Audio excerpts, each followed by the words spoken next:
So let me just make a few comments, I'm reading. I'm trying to keep track of the Zoom webinar chat, and so I appreciate that. One brief comment, because this is a webinar format and it's slightly different. If you want your message to go out to everybody, you can do that by, I think when you type in your chat, there's the option of the message going to all panelists or everybody in the meeting. And so if you want your message to go out to everybody in the meeting, you can select that option, right? So yeah, and so Deborah kind of just figured out how to do that. And so hello from hello Italy. And if you want to chime in with where you're calling in from, it's always kind of nice to see where people are from, you know. Our world is, I don't know, so strange nowadays, and it's amazing how far we can reach. Yeah, okay. So just to give a little frame, so hello, hello, hello from everywhere, yeah, all around. Yeah, Canada, UK, Australia, it's Chicago. Yeah, and there's a question about it. Is it normal that we only see the two speakers? So because this is a webinar format, it will just be kind of primarily myself and then Sueta. Okay, and it's lovely to be with you guys. So the way this is structured is going to be, you know, I'll do some kind of, this is about staying strong. Right, this is a topic that's really kind of important for us in this day and age. It's a tough time. It's a strange time, and it's a little bit disorienting. So my hope is that kind of you'll get some concrete tools to maybe help you kind of during this time. Just in terms of the format, the whole thing will be all told an hour and a half. If you need to check out early, that's totally fine, not to worry. There'll be a part where I'm kind of like presenting kind of stuff, and then there'll be some time for Q&A at the end. So if you have questions, don't hesitate to ask. And then kind of I'll do my best to answer them formally at the end. And then also if there's stuff that happens in the middle, I'll do my best to keep track of the webinar chat, but sometimes it goes by a little bit fast and quick. Okay. So, all right. So that being said, let's see. I'm gonna try and share my screen. All right. So, yeah, so this is kind of the topic, kind of staying strong, connection and resilience in a time of fear, right? And can you guys see that? A thumbs up, yeah? Yeah, yes, yes, thumbs up. Okay, great, okay. So,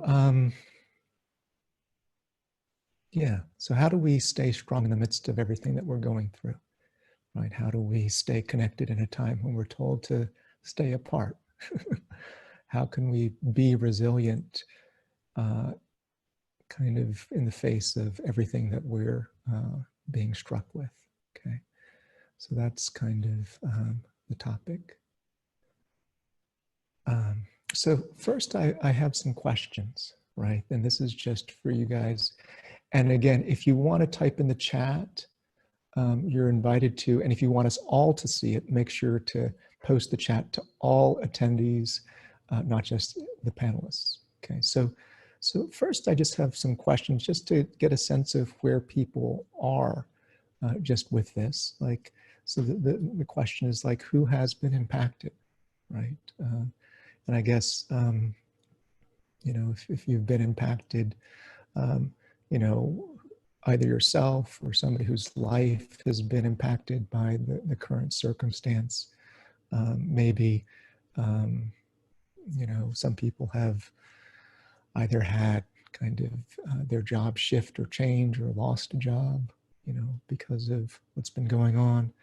Maybe, you know, some people have had more work responsibilities due to what's been going on.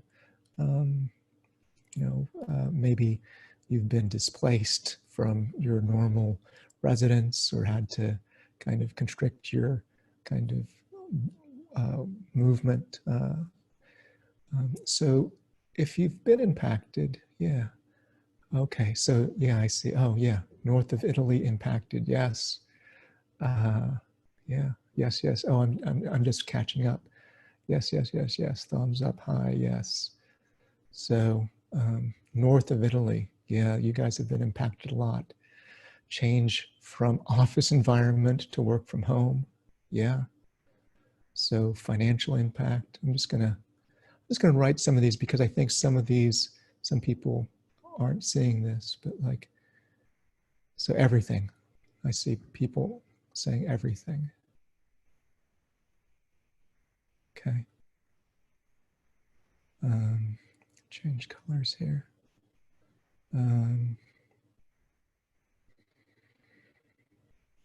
Kind of children are overwhelmed. Okay.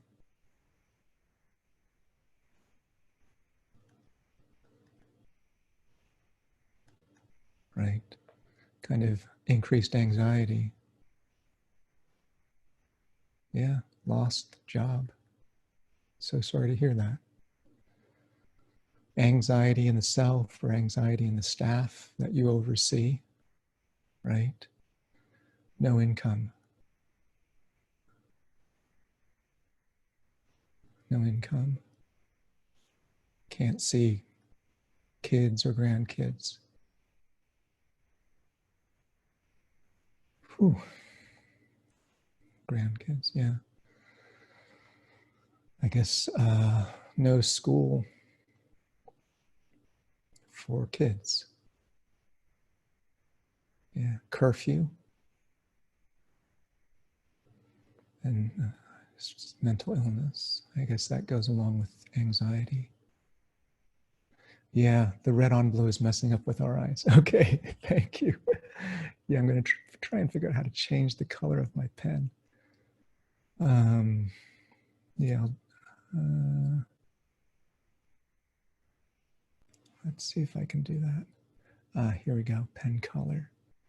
Thanks. Yeah, everything's falling apart. Everything falling apart. Wow. Kind of fear about elders.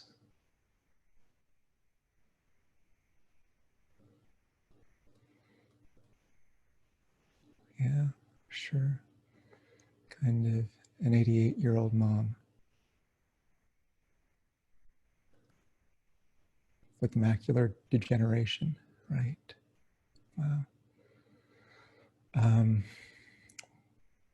Parents with cancer or dad and wife with cancer.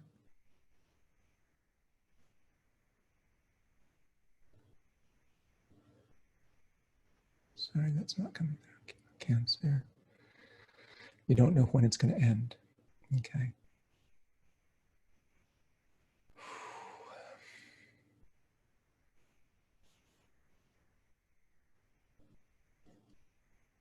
Yeah.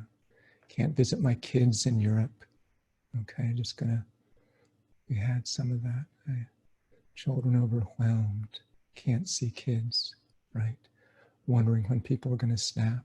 Kind of, that's connected with anxiety, right? Fear we aren't being told the truth. Okay, so there's a fear. My pen is a little bit funny. Media fear mongering. Okay, so yeah, things left unsaid.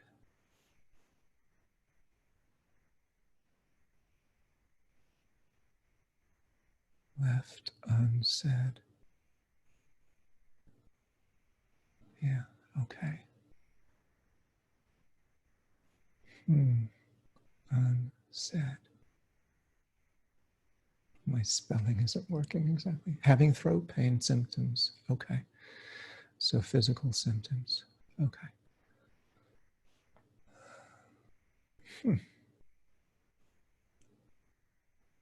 Maybe I'll write more slowly, that will work. All right, not sleeping.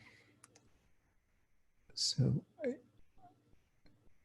I've tried to kind of like just name some of these, right? Miss normal human interactions outside of my home. Anger of the president, depressed, tragic news, difficulty sleeping, sleeping too much, loss of structure, anxiety. There's just a lot of flow that's going through, okay? Just want to note these and name them and honor them, right? And just in this practice here, at least I'm trying to help people have their voice heard a little bit, right? Because there's a way in which there's a lot of suffering and fear and difficulty out there. And just this process of writing it down into the chat and having me see it or having us share it together, that's one of the underlying messages of this talk today, that things are difficult, right? There's all sorts of difficult things, right? Yes, this does help, thank you, yeah, kind of. But if we hold it not by ourselves, but if we hold it together, right? And if we see our suffering held not by ourselves, but named and shared together, all these things like, yeah, there's people who are afraid about their children. It's probably not just you. There's people who are afraid about their job, you know, whether having lost a job or anxiety with their staff, right? Kind of, it's not just you, right? There's people who have things that are falling apart, right? It's not just you. People who are afraid about family, parents, you know, or people there who are older, right? It's not just you, right? And so there's that kind of notion that one of the things that helps us stay strong is each other, right? So even though this is a webinar format and it's me kind of talking to many of you, hopefully you're able a little bit, even in the chat. And if you want to have everybody hear it, because I can see many things, but it's saying to all panelists rather than to kind of everybody. But if you want everybody to hold it with you, just share it with everybody in the meeting. Yeah. So yeah, holding this together. So yeah, lots of people have been impacted for sure. Lots of impact. And so the question is, so with this impact that's going on, I want to ask, what's your level of fear, right? Just on a scale of 1 to 10, right? 1 being not at all afraid, everything's okay, to 10 being complete terror. What would you put in? Okay, so there's a 9, there's a 4, 8, 7, 6, 5, 3, okay, 4. So a whole range, right? From really, really, really, really scared, like 9s, right? Varies daily, 6 or 7, 2. So some people, some of it depends if you read the news or not, right? Sure, okay, yeah, okay, it was a 10, now it's a 4. Okay, so it varies. Okay, so that's kind of, it's good to gauge where we're at, right? Kind of, it's good to gauge where we're at in terms of our level of fear. Okay. Yeah, okay. Yeah, so 10 if this will last longer than June, otherwise 3. Yeah, not so afraid myself, but I feel the collective fear. Okay, so there's some people who are afraid for themselves, some people afraid for the collective, right? Yeah. So, and now I'm going to ask, what do you think is your tipping point? And this is an important concept from somatics, and I'll just explain what a tipping point is. A tipping point is basically when your fear or anxiety gets above your tipping point, things start to break down a little bit for you, right? What's your tipping point? Like if you're able to manage up until like your anxiety hits a 6, right? Your tipping point might be a 6, right? Or if you're able to function up until a 4, right? Then maybe your tipping point is a 4.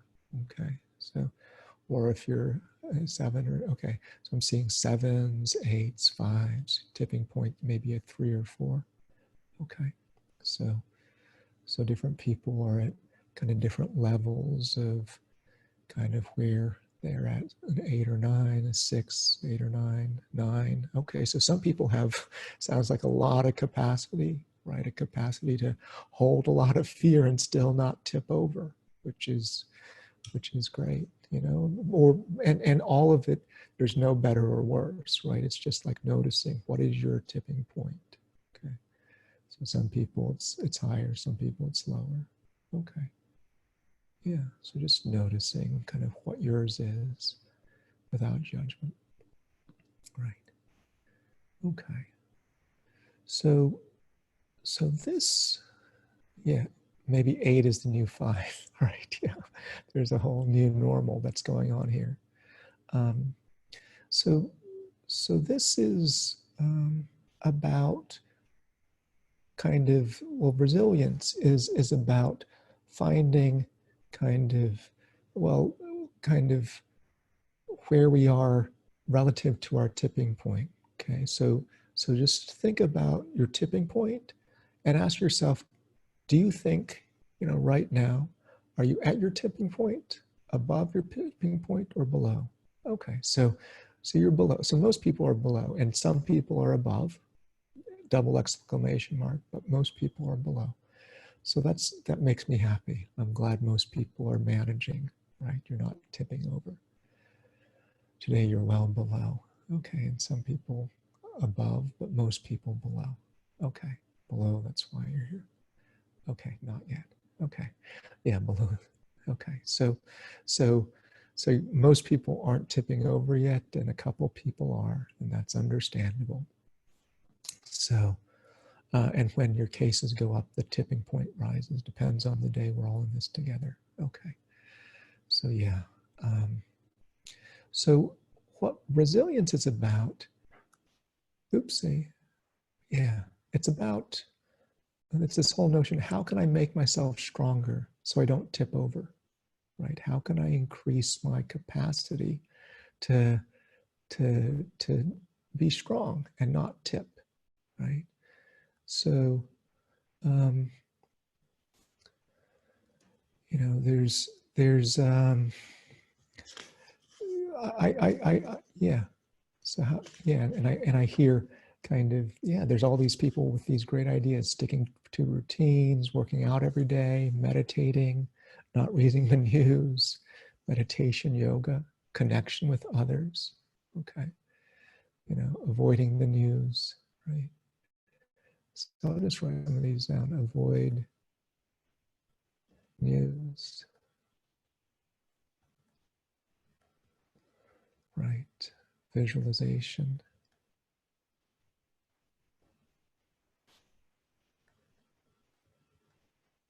kind of the garden, yoga, meditation.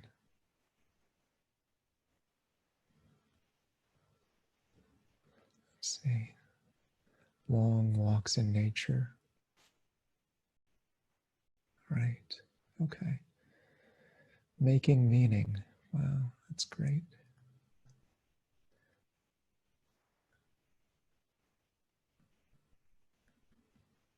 My cat. um, Gratitude. Yeah. My dog. Healthy meals. Meals. Healthy. Yeah, pigeons. Okay. Let's see. Are we writing what we think helps or what we're actually doing? Well, yeah, we're writing what might help. So music, yeah, counseling.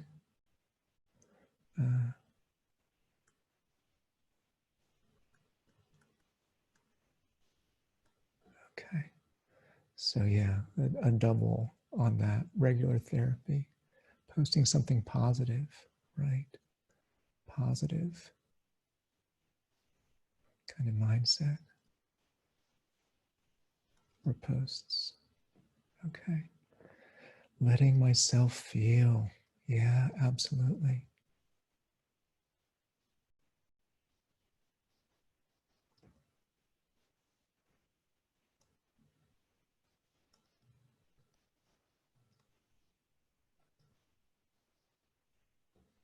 Yeah, writing. That's a very good thing. I think there's somebody who wrote a gratitude journal. Yeah, writing. Yeah, disconnecting from technology. Absolutely. Yeah, singing. Okay. Dancing. Yeah, it's been amazing for me just to see all these amazing dance groups come up online. It's been phenomenal. Family time. I think the more I write, the harder it becomes to the computer. Okay, so we're probably at the max in terms of what I can write. But yeah, so there's a whole lot of different things. Okay, so you guys came up with some amazing ideas, right? Amazing ideas, right? And I want to share with you just some that kind of, within the field of somatics and how we think of things a little bit. Okay, so yeah, but a lot of it is exactly kind of what you're describing, right? So um, yeah, so let's see, just a sec. Oh, I did that one already. Okay. Okay. Yeah. So I'm going to switch a little bit to kind of a whiteboard. Hopefully this will work. Can you see that whiteboard? Okay, you can see the whiteboard. And let me clear the whiteboard. I was drawing a little bit on it before.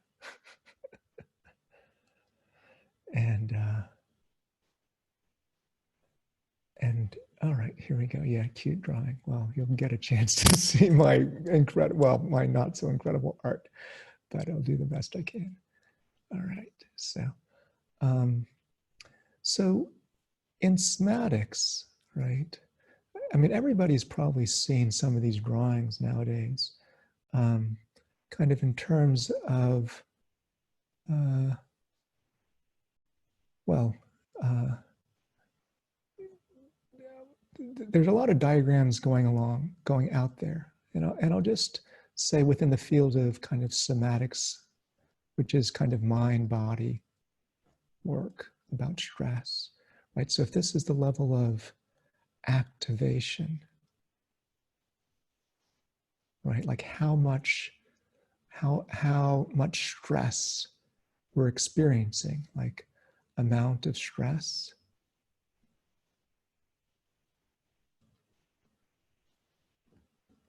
So the higher you are, the more stressed you are.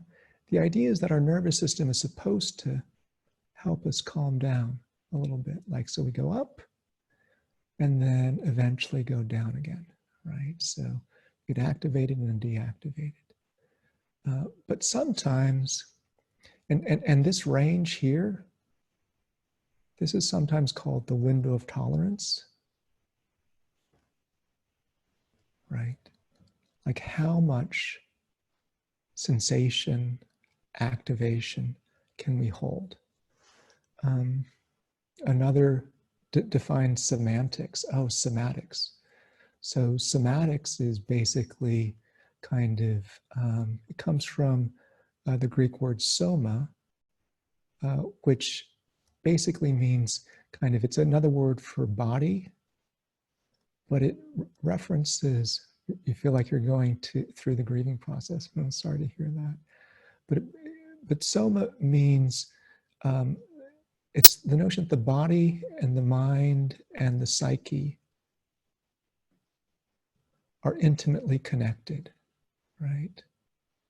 Are connected, okay? Right, so the body and the mind are connected. So there's this notion that, if I'm feeling distress, kind of emotionally, it's going to activate my nervous system and it's going to impact my body, right? And so the idea is our bodies are used to taking a certain amount of stress and then being able to, work with it. Like I can get stressed up to a certain level here, but then my body can regulate itself back down, right? Yeah. So I can get activated and then go back down. Now, this window of tolerance is also basically, it's your range of resilience.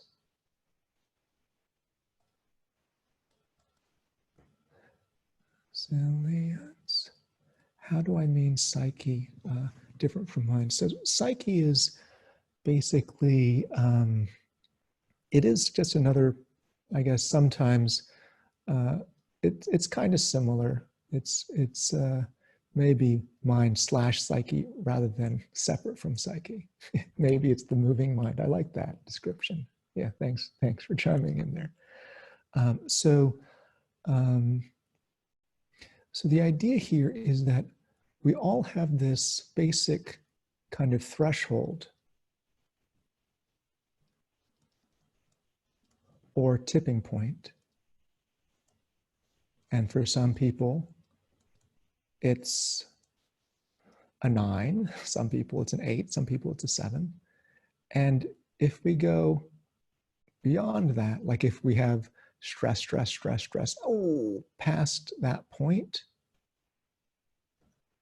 that becomes problematic, right? This whole area up here of when we are in a domain beyond what we can hold is beyond our range of resilience, okay? So this is like experiences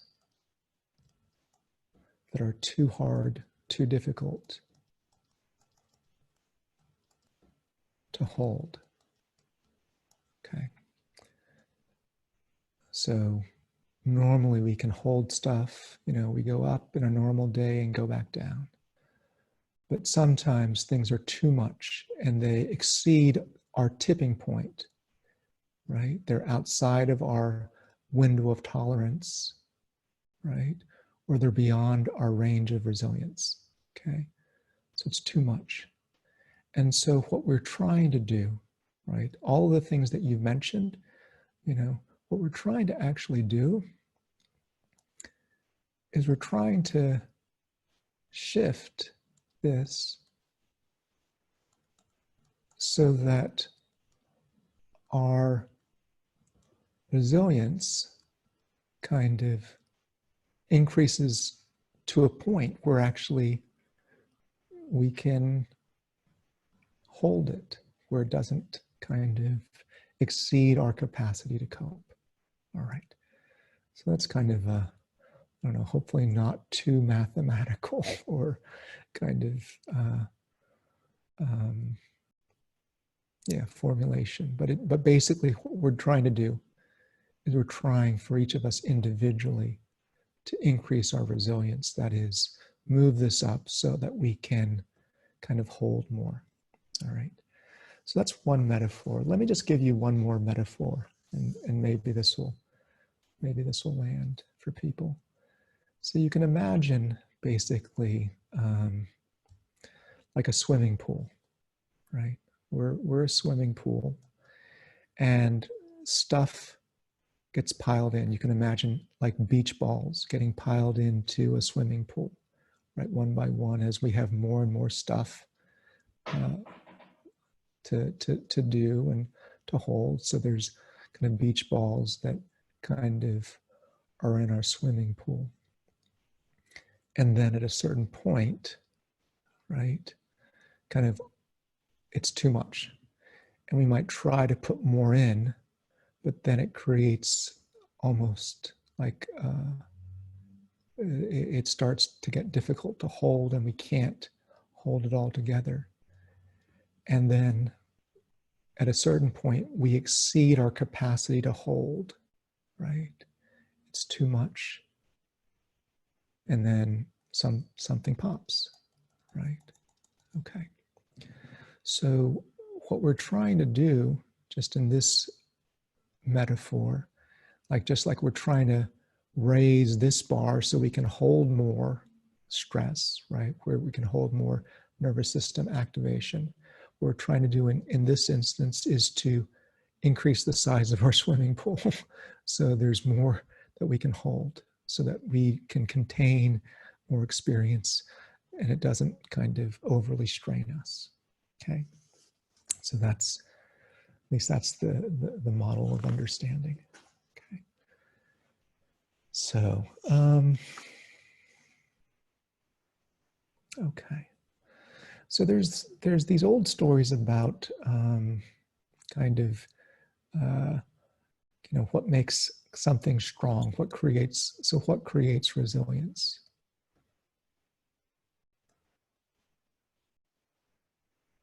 All right. This is kind of what it is, like kind of a bigger swimming pool, or this bar kind of being a little bit higher within us. But what creates resilience? And so, you know, there's these old stories about how, you remember how, like if you have one stick, right, that it could break very easily, right? That kind of, if that's a stick and it's a twig and you bend it, it'll very quickly, easily just break in two, right? Okay, so you apply a little force on this side, force on that side, you know, it might break. But if you have, you know, that one twig, and then you put it with another one, and then another one, and another one, and then another one, even though each of the twigs independently might be kind of maybe not that strong, you know, together they're stronger, right? They become really, really solid and almost unbreakable, right? If you try and apply force on these sides, right, it might bend, but it doesn't break. Okay, so there's something about kind of the power of more, right? There's a saying, I think Sue Johnson, who is a therapist from Canada, who's famous for something called emotion-focused therapy. She says that we're meant to fight dragons,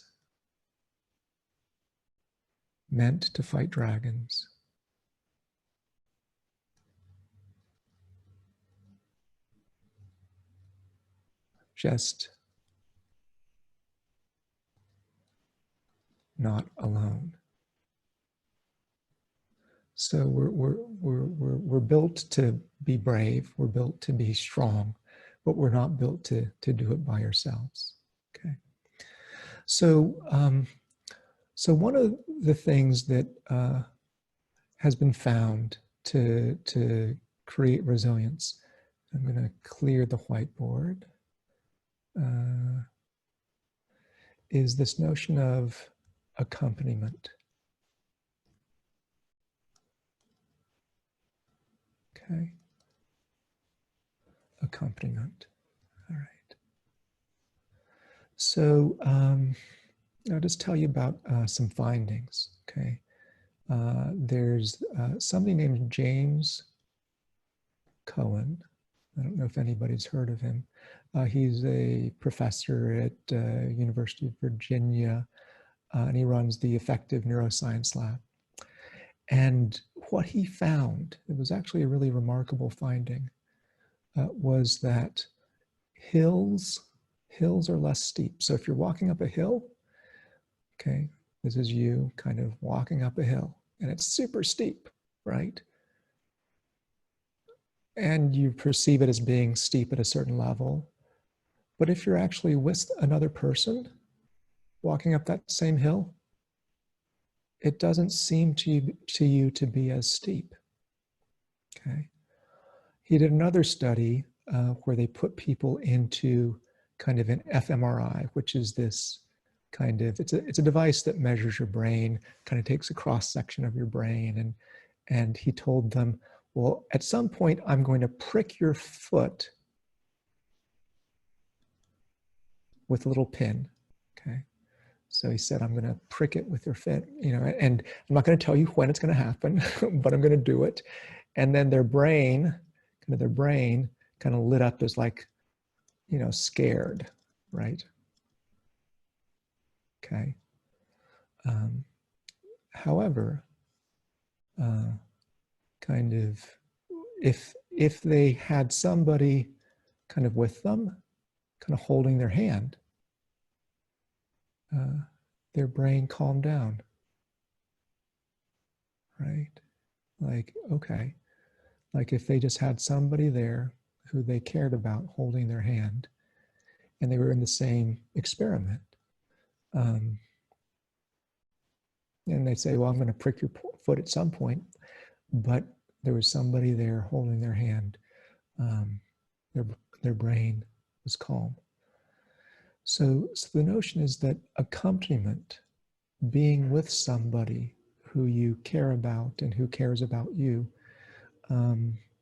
mediates the threat response, right? That means it makes what's difficult much more bearable, all right?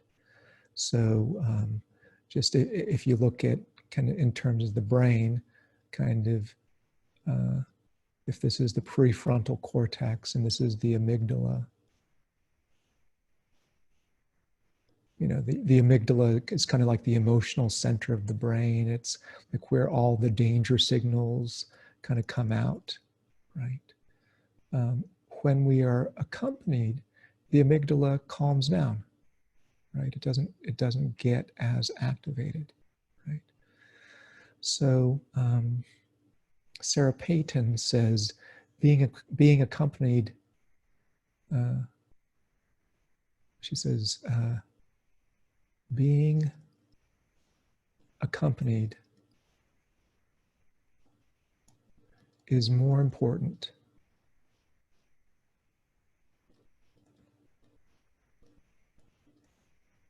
than anything else.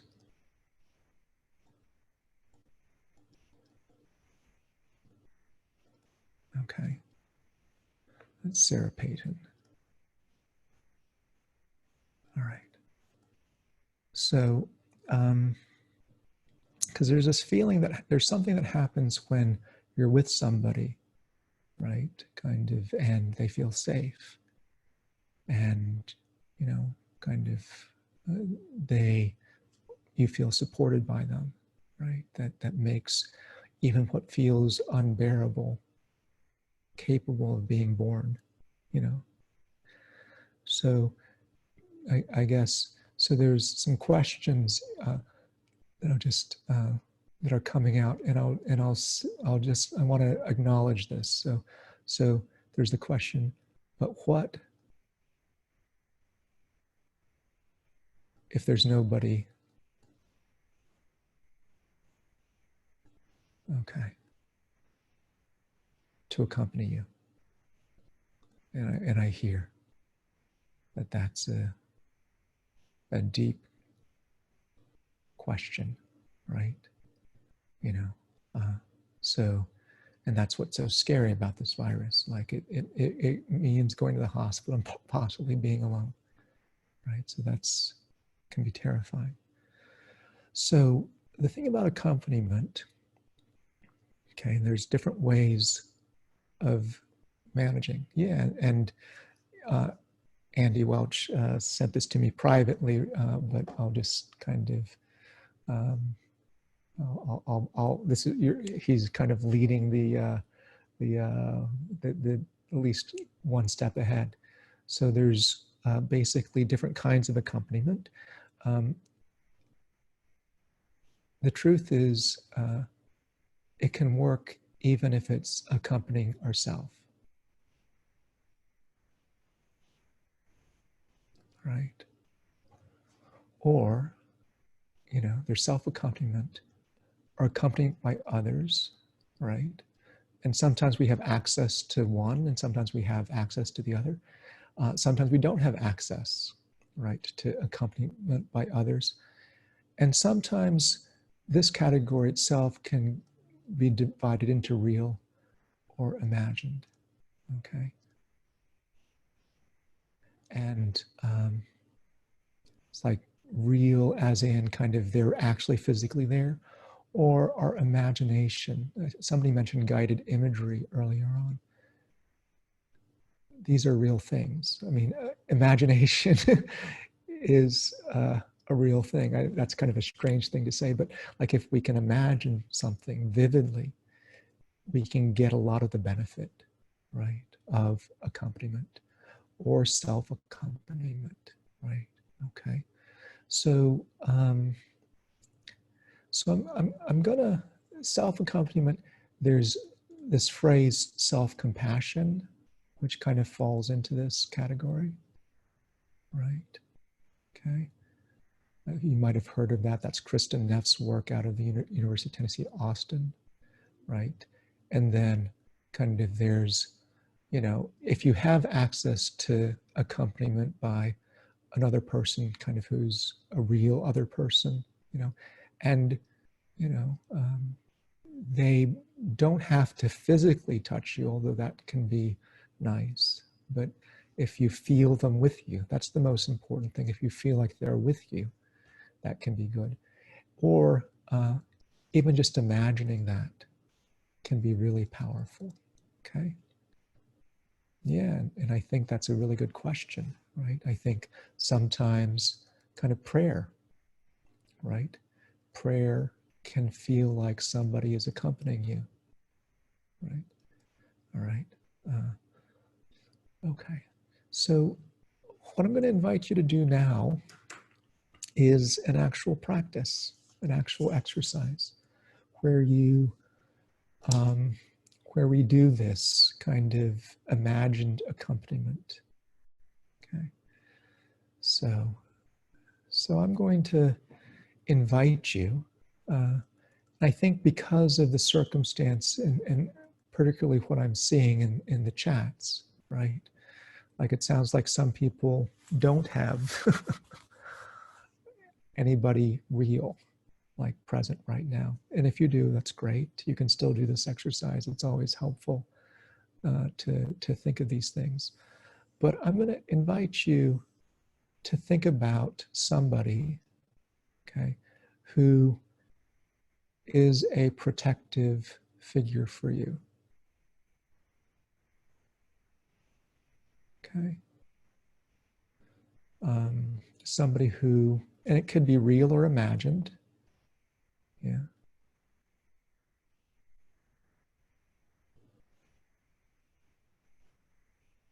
You know, could be fictional or actual.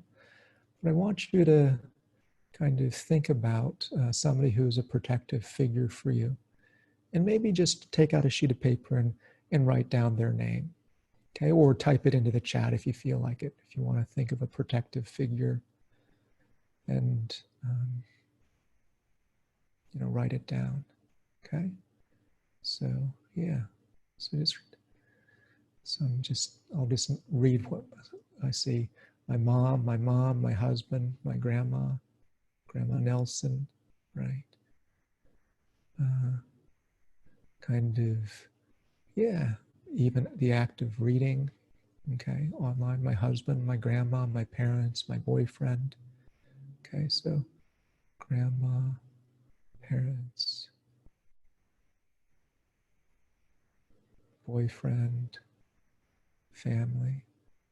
Okay. Yeah, so brother, right? Okay, all right. So I'll just, and I heard somebody say, I don't have one. Okay, we'll try and get to that later. Okay.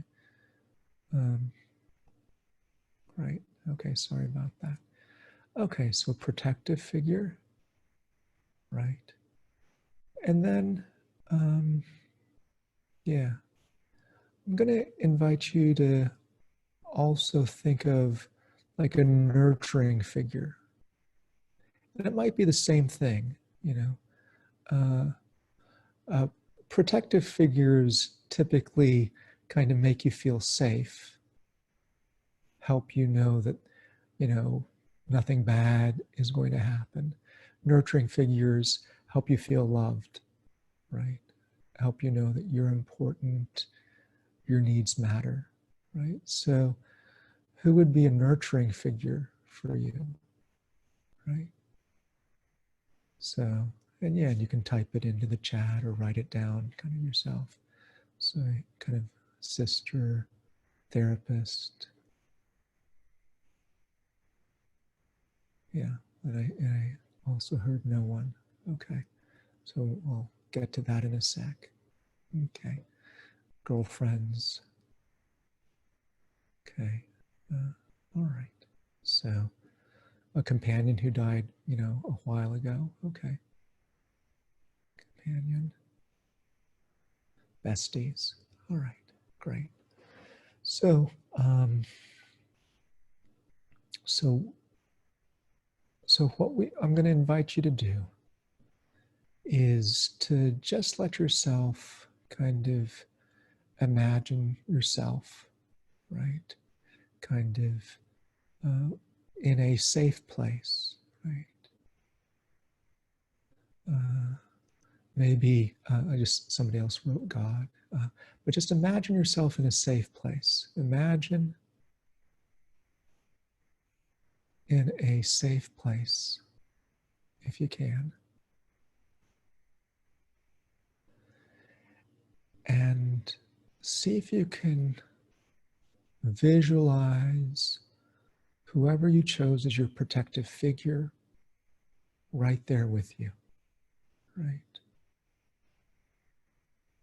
You know, whether it was a mother, father, grandma, parents, boyfriend, whatever it was, a protective figure with you in your safe place. So just let yourself imagine them with you, accompanying you, right?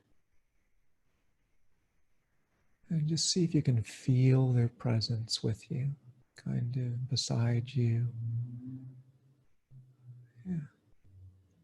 And just notice where they might be. Would they kind of have their hand on your back? Would they be holding you? Would they just be sitting calmly in front of you with a smile on their face? Just notice kind of them and feel them with you, right? This protective figure, right? Who's not going to let anything bad happen to you, who's keeping you safe. Yeah, so do that. And if you can also imagine kind of the nurturing figure, whoever was your nurturing figure with you too. Maybe that was the same person, maybe it was different. But just see if you can imagine them with you also, a nurturing figure. Right. And what's that feel like as you imagine that? Right. And where are they? Are they holding you? You know, letting you lean up against them? What's the scene? Are they kind of having their hand on your back? So just letting yourself experience this protective figure, this nurturing figure. And if it's hard to imagine this as another person, you can even just imagine yourself loving yourself, almost as if there was a second version of you, a kind, thoughtful, protective version of you, befriending and caring for yourself, right?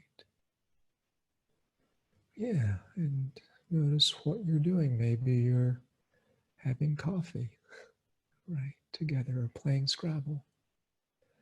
Maybe you're watching TV, you know. Maybe your head is in her lap, right, while she tickles your face, right? Yeah. And if, yeah, you didn't have somebody, let yourself imagine yourself doing this for yourself, right? The question is, can you let yourself imagine kind of somebody being that protective figure for you, or nurturing figure for you, or even letting yourself be that person, right? Maybe even imagining yourself as an older person who has overcome whatever it is that you're going through, right? Just your wiser self, your deeper self, and just letting yourself feel that protectedness and nurturedness, right? Feeling these figures accompanying you. Yeah, yeah, doing that. Yeah. Yeah. And so from this place, just letting yourself absorb all of that loving, nurturing energy, right?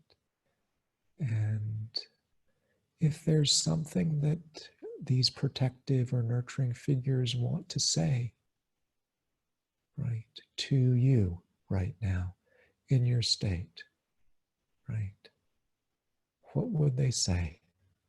You know, what would they say? And if it's you yourself, maybe an older version of yourself, or kind of a kind, thoughtful, protective version, what would they say?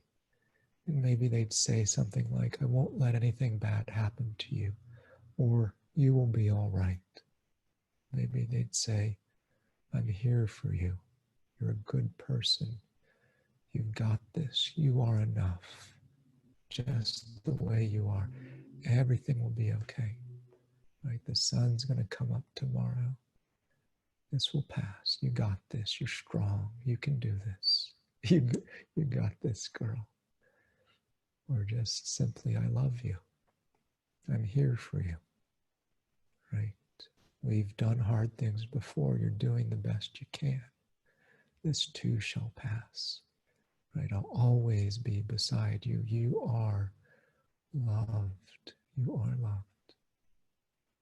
Whatever the words are, just let them flow, feeling them spoken to you, maybe written to you if you prefer that, and just feeling them land inside you, and just feeling that accompaniment, right? Somebody with you, climbing that hill together, or holding you, holding your hand, just like that. Yeah. Be gentle with yourself. Everything will be all right. You're safe. We love you. We love being here with you. Look where you are now. If you've got this far, you've done a lot, right? So you're going to make it. You can go on. You're strong enough to do this. You're not alone. Okay?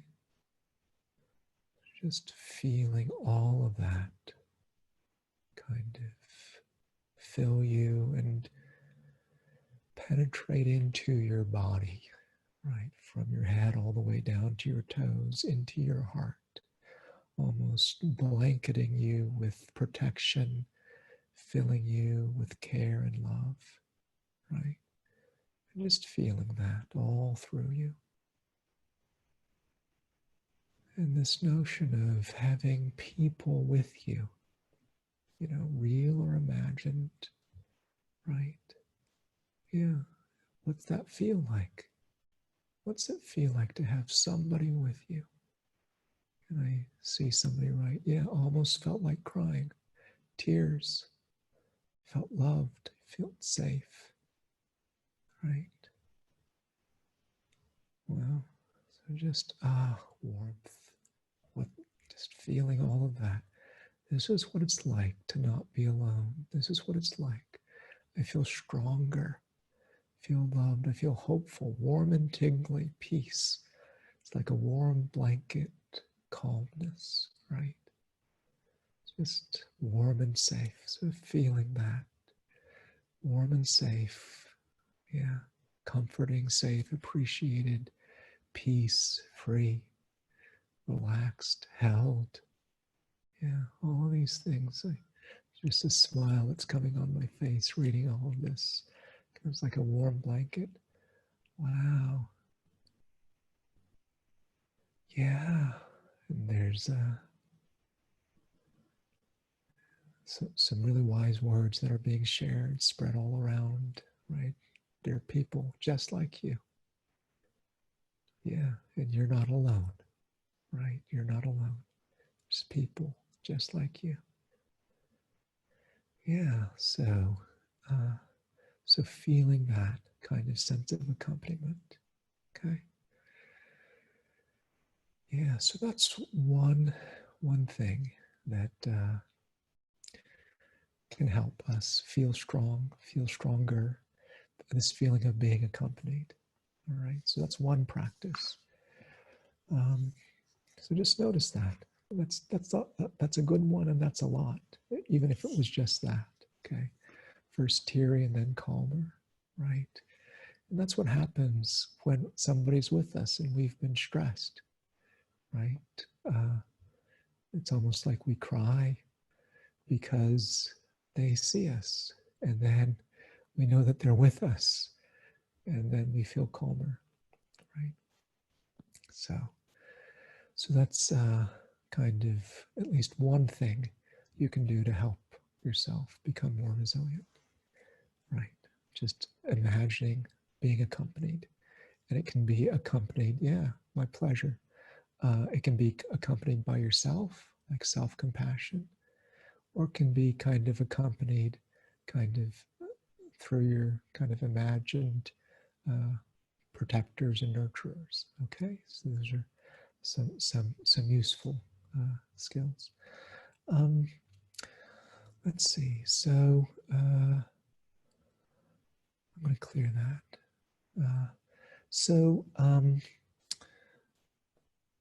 Another technique for kind of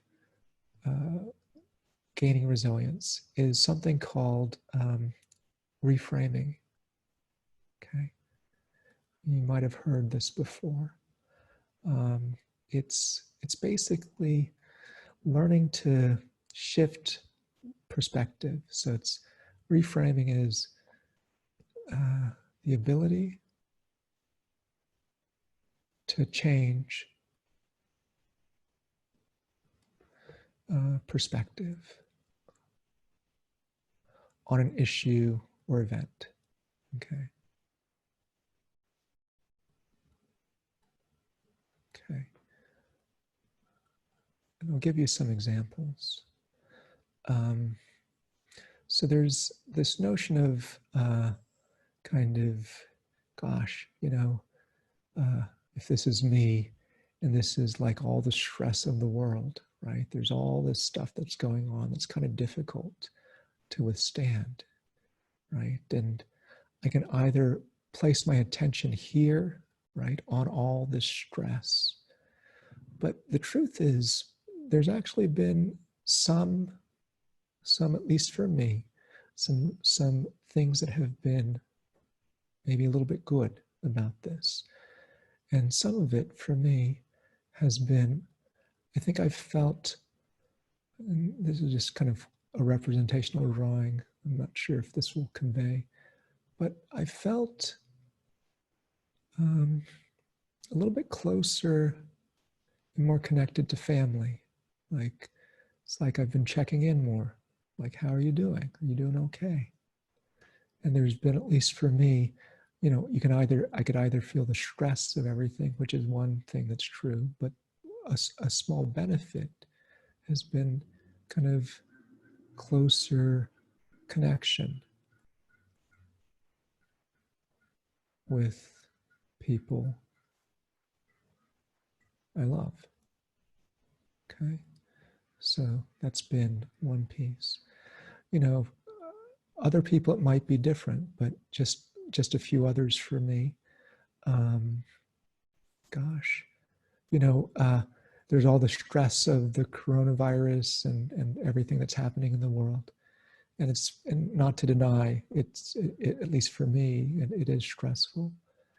And one of the things that we've been doing in the place where I live is every evening at 8 p.m. there's what they call, I guess, the howl for the health workers. And what that is basically everybody in the neighborhood, it happens at 8 p.m., goes out on their front deck or out their window if they're in an apartment, and they all howl together, like howling to the moon, right? And there's a feeling of, I feel closer to my neighbors. Like there's a sense of community, exactly. There's community. Like, hey, you're my neighbor. Like even if I see somebody maybe from a distance, right? Because I'm trying to maintain social distance, but it's like, hey, are you okay? Hey, I'm doing all right. Are you hanging in there? Okay. There's a sense of solidarity that we're in this together. So kind of there's, even though, and this is not to minimize or deny kind of the stress or the difficulty, there's certain things that maybe we're getting out of it, like community or deeper closeness, perhaps, with people that you love. You know, some people, maybe it's like kind of wanting to kind of have time, kind of time away, like some people want to take retreats sometimes, and now, okay, here you are. Like it's, you're required to take a retreat. So if you can, I'm going to invite you just to think about 3 silver linings, right? And silver lining basically, you know, yeah, it's the silver lining, exactly. Think about 3 silver linings, like even though this is not necessarily easy,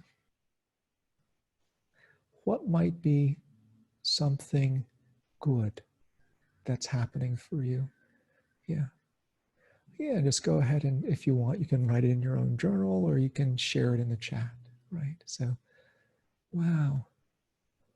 So I'll just write some of these down. Time away from toxic family.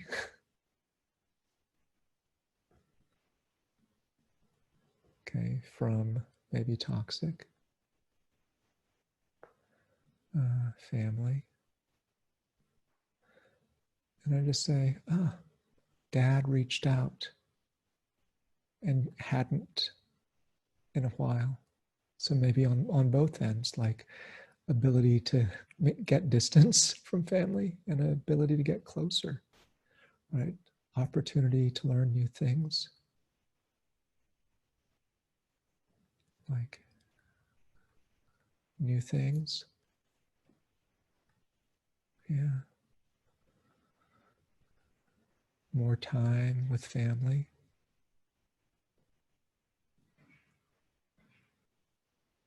Yeah. Self-development. You're able to develop yourself more. Okay. Right. You can go inside. Yeah. It's the right time for that. You can rest. Yeah. So slow down. Those kind of go hand in hand. Yeah. Renovation. Yeah, kind of renewing inside and renewing outside. Time with family, so teenagers, right? Teenagers want to get out of the house, right? But there they are with you. No hectic mornings, right? Yeah. Reorganize the fridge. So that's kind of like renovation, reorganize. Prioritize life events. Yeah, it's like taking a step back and saying, what's important? Yeah. It's like warm coffee, and a good book, right? Okay. Enjoying the moment in gratitude, right? So rest, I'll put that over here, gratitude. Yeah, being able to go to church in bed with your pajamas and coffee. That definitely is, yeah. What a good thing to be grateful for. Yeah, I'm not sure if we're going to put that, but I guess good book, warm coffee, and PJs. Zoom happy hours. Okay, so all of these things, right? Kids getting along better, finding common ground. So instead of kind of seeing things kind of from the kind of like negative stress side, there's the kind of silver lining side, right? Kind of, okay, yeah, just notice that, right? Notice that.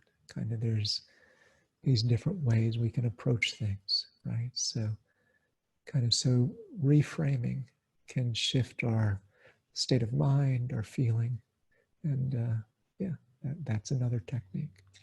Okay. Um, let's see. There's a, let me clear this. So there's another thing that's, and it came, I'm glad it's been so helpful. Yeah, I'm super happy. Okay. So another thing that's super useful in terms of resilience is mindfulness or meditation, right? And here's what the science, and for some people, you know how to meditate. Sometimes kind of it's a little bit more challenging or difficult, but it's basically a process of noticing uh, what you feel,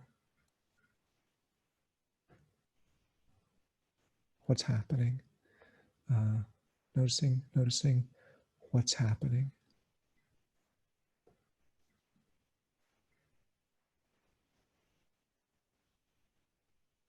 and being with it.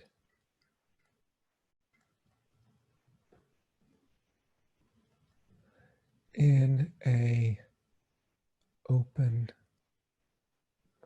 accepting way. Yeah. So the practice is basically starting to slow down, right? And listen to yourself. Okay.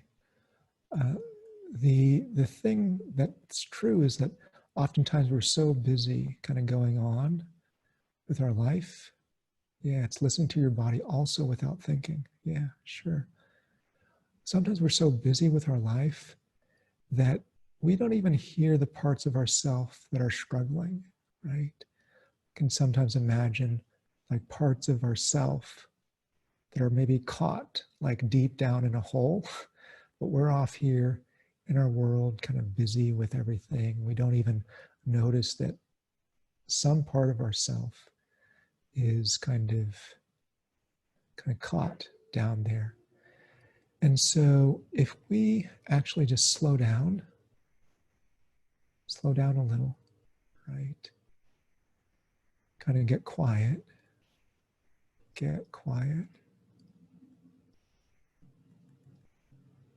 and still, and listen. It's almost like this part of ourselves that has been saying, help me, help me, help me, or notice me, notice me, notice me. Actually, we start to hear, oh, that part needs help, right?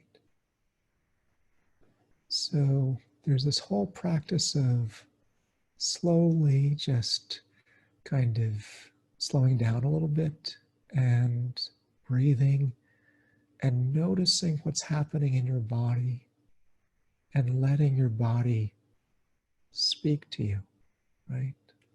And loving that, right? Yeah, we're really on autopilot a lot. So we'll just do a really brief, quick thing.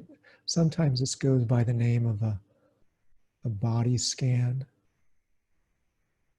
which is a kind of a sterile way of describing it. You know, body scan sounds like I'm doing an X-ray of my body. For me, it's more like kind of listening to my body with love.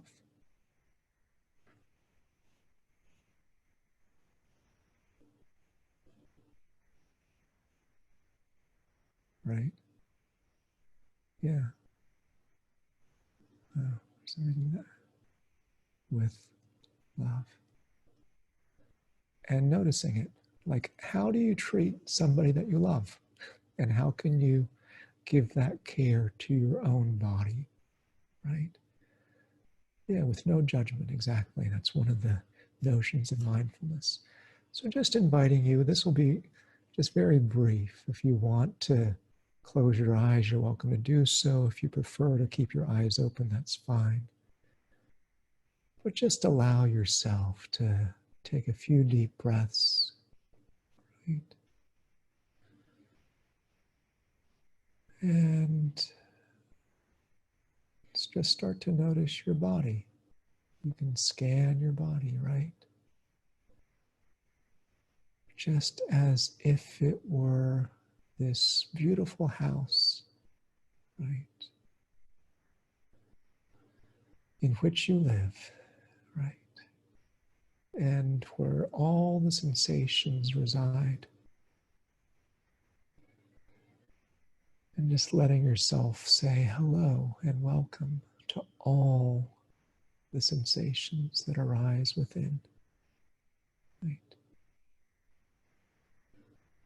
And so as you survey your body, maybe moving down from your head to your arms, chest,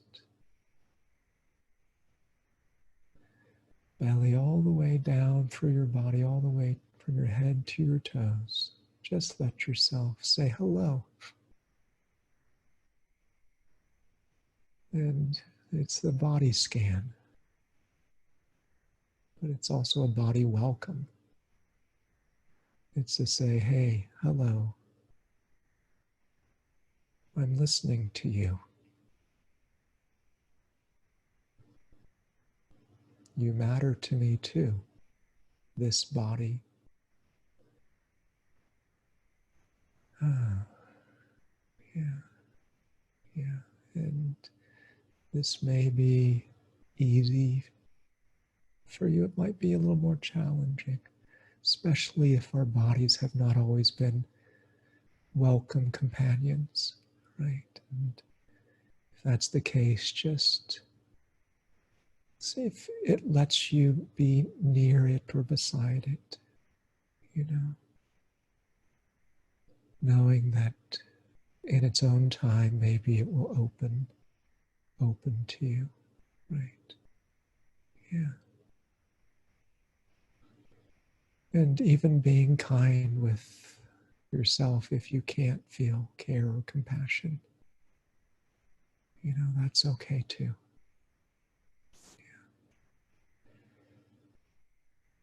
And just noticing whatever is and just welcoming that. Whatever is, love that, right? Whatever is, love that, right? Only love can change darkness. Only light can change darkness, right? So just allowing that. And saying thank you to your body for letting you accompany it in this mindfulness meditation practice, right? Knowing that you can do this body scan, this meditation, this walking with your own body anytime you want, right? Yeah, okay. So thanks for doing that.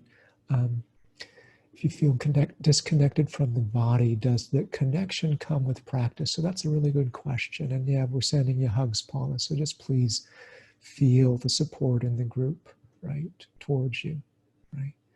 So if you feel disconnected from your body, does the connection come with practice? So here's the invitation, right? If you feel disconnected, let yourself, yeah, thank you, appreciate it. Yeah, thanks for the love and experience. So if you feel disconnected from the body, so here's the notion, right? Love that too, right?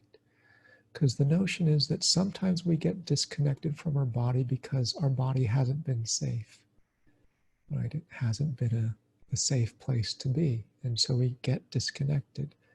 And so even disconnection might be something that is trying to help us, might be trying to protect us. And so if we feel disconnected, say thank you, disconnection, and let yourself feel that disconnection too, right? It's like, and what is the disconnection like? Is it like kind of a blankness? Is it like a feeling of floating? You know, so just notice even within disconnection, there might be its own sense of a feeling or something as well. Okay. All right. So that's kind of another practice. All right. So yeah, welcoming all parts. Yeah, disconnection being one. Yeah, there's a lot of people who are doing parts work. So that's all parts are welcome. Yeah. All right. And the last practice that I'll name is, and somebody mentioned this or cut and pasted something about, this webinar has been a gift. Well, you've been a gift to can you back for 10 seconds? I don't know if I can do that. I think you'll get a copy, or you can get a copy of the webinar later on. So if you need to rewind, you can you can do that. And I think the chat's been a really valuable part. So maybe, I don't know if we'll be able to have the chat along with it, but yeah, it's but we'll go ahead and move forward. The last practice is basically kind of a forgiveness practice, okay, or a seeing the common humanity practice.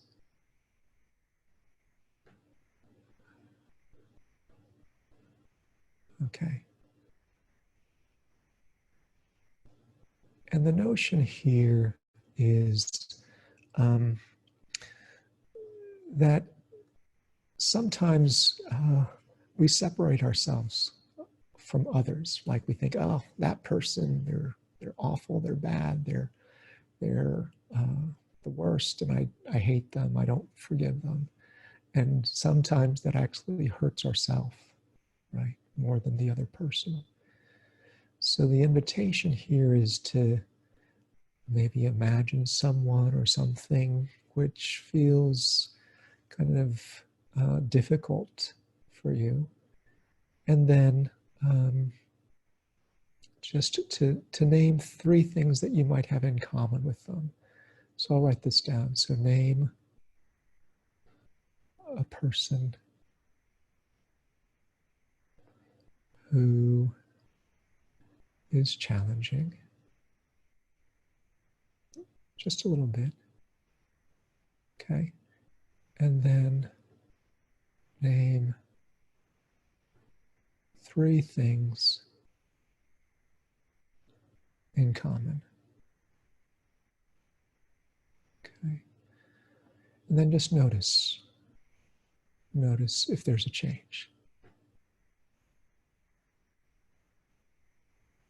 Okay, and I'll give an example.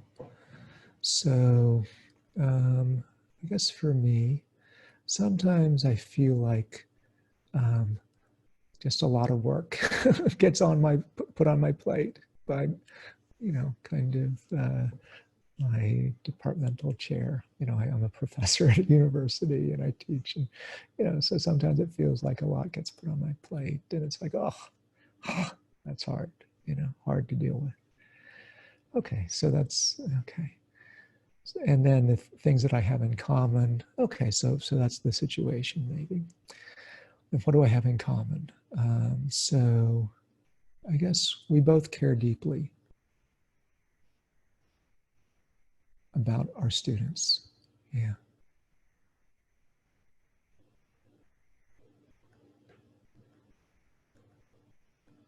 All right. Number two, we both have a lot on our plate. He's really working hard too. Have a lot.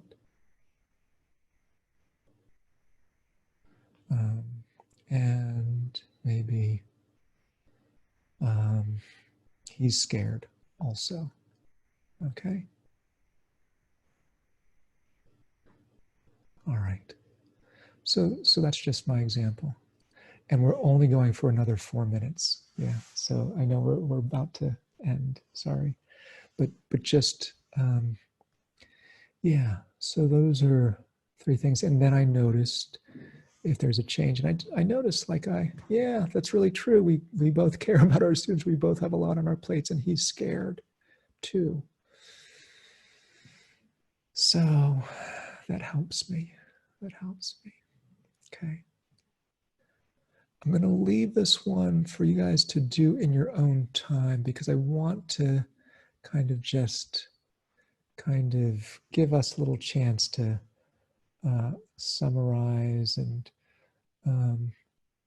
yeah, just review a little bit of that and just come to a close. But yeah, so let me just review. So we went over accompaniment, right? Self-compassion or receiving support from others, right? Okay. We went over renaming, right? Kind of finding silver linings. Okay. We did a bit of kind of mindfulness practice, which is about naming and embracing feelings, like the body scan. Okay. And then last but not least, kind of this notion of forgiveness and finding common ground. Okay. So, yeah.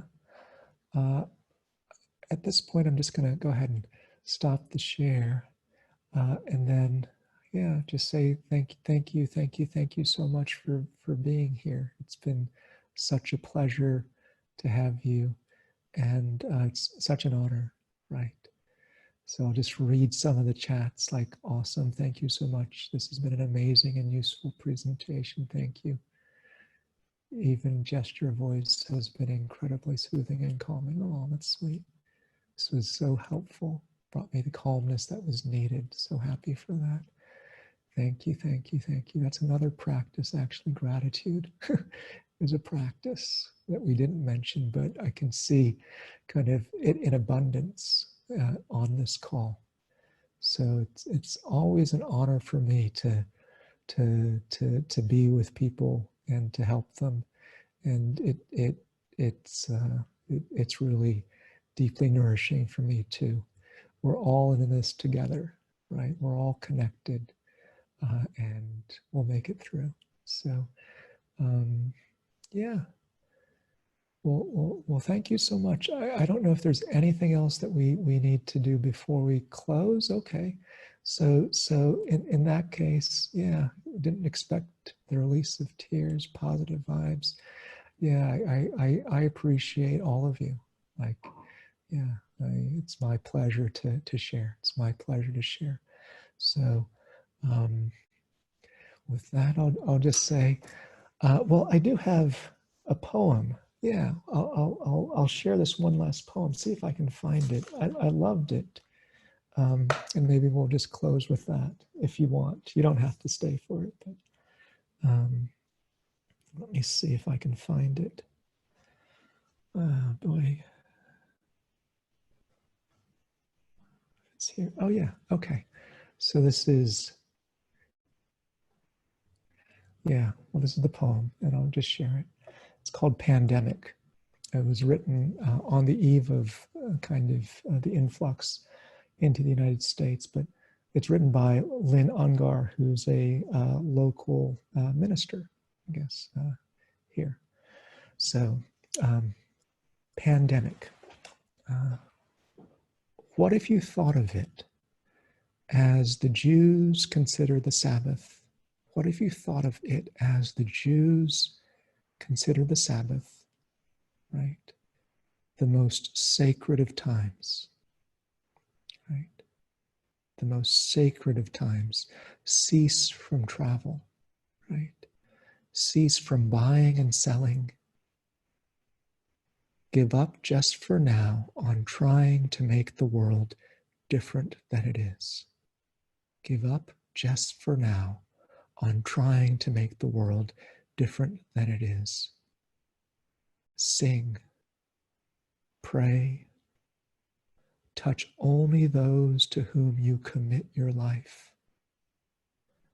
Center down.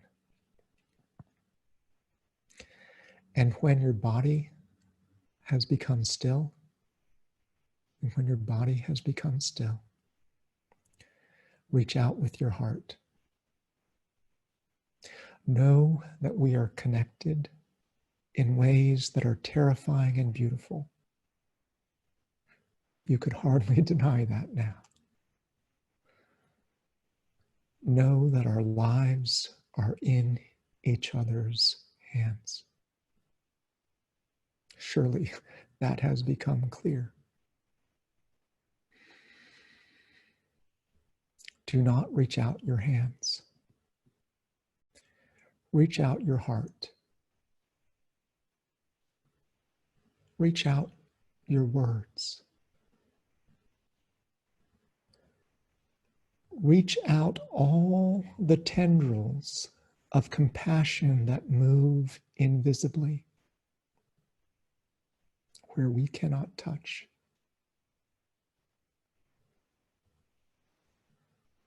Promise this world your love, for better or for worse, in sickness and in health, so long as we all shall live. Yeah, that's written by Lynn Ungar. Yeah, and it's called Pandemic. Yeah, and I'll try and let you guys know. Maybe there'll be a follow-up email, I think, and we'll let you know how to find the poem. Okay. All right. So yeah, you just Googled and found it. Okay, there you go. There you go. Google's an amazing thing. So thank you all for being here. It's such an honor to share this time with you, and reach out your heart, right? Reach out your heart. Stay strong. It's an honor to be with you guys too. All right. Take care.